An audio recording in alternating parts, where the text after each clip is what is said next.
আজ আমরা 50তম বিসিএস এর দুটি প্রশ্ন সমাধান করব। প্রথমে আছে লগের একটি প্রশ্ন, যদি log x to the power 324 equal 4 হয় তবে এক্স এর মান কত হবে? তাহলে দেওয়া আছে, দেখি, log x to the power 324 equal 4 দেওয়া আছে। ঠিক আছে, এখানে 4 দেওয়া আছে। যদি এখানে 4 দেওয়া থাকে তাহলে আমরা একটা সূত্র জানি। কি সূত্রটা জানি? এরকম একটা সূত্র জানি, লগ লগ এর উপরে বি, মানে এর উপরে পাওয়ার বি যদি হয় এক্স হয়, তাহলে এটাকে আমরা লিখতে পারি এরকম। কি লিখতে পারি? এক্স এর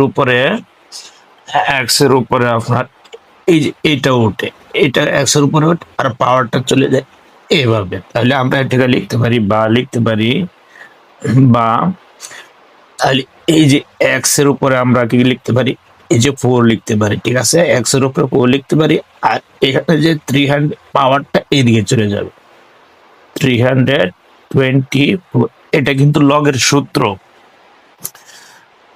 তাহলে এখন আমরা দেখব 324 কে আমরা কিভাবে ভাঙাতে পারি। 324 কে আমরা উৎপাদক করব, উৎপাদক করি। এটা যদি 2 দিয়ে ভাগ করি, 2 একে 2, এটা হবে 6 আর এটা হবে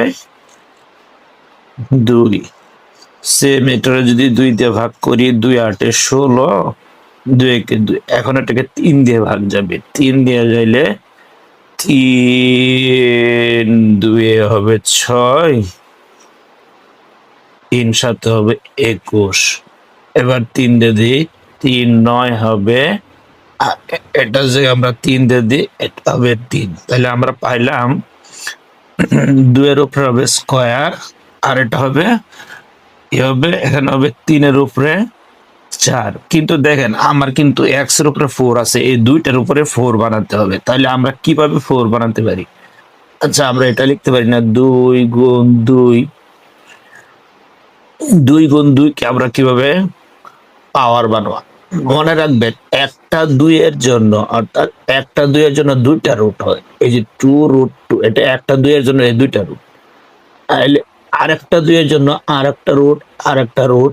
তাহলে আমরা কি লিখতে পারি দেখেন তো?